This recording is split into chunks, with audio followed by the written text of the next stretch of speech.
We do have wind advisories, or excuse me, heat advisories. We did have wind advisories, and we're going to talk about the Santa Anas in a moment. I do want to tell you, heat advisory is still with us through 7 o'clock tomorrow evening across most of Southern California tonight.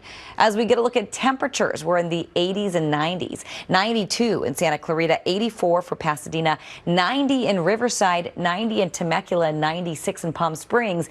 And this is right now this evening. We were even warmer today. We're going to be breaking down those numbers throughout the night, and we're going to show you exactly how much warmer we're getting in just a moment here as well. Again, that's right. We have more warming to do.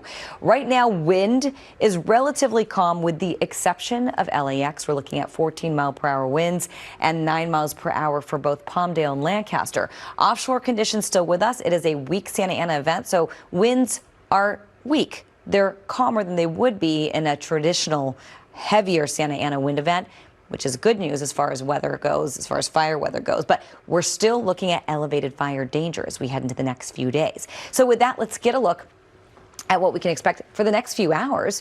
80s turning to 70s, so a very warm night. This is for the IE, but very mild conditions for most of us.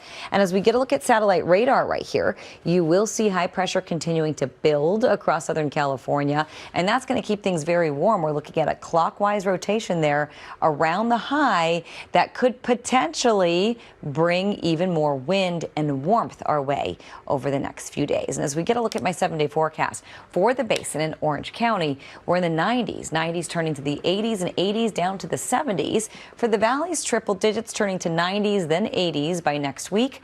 For the valleys, triple digits, the 90s, the IE 90s at least through Monday, and then a little cooler, back to normal, if you will, by Tuesday, Wednesday, and Thursday. We're back up to the 80s.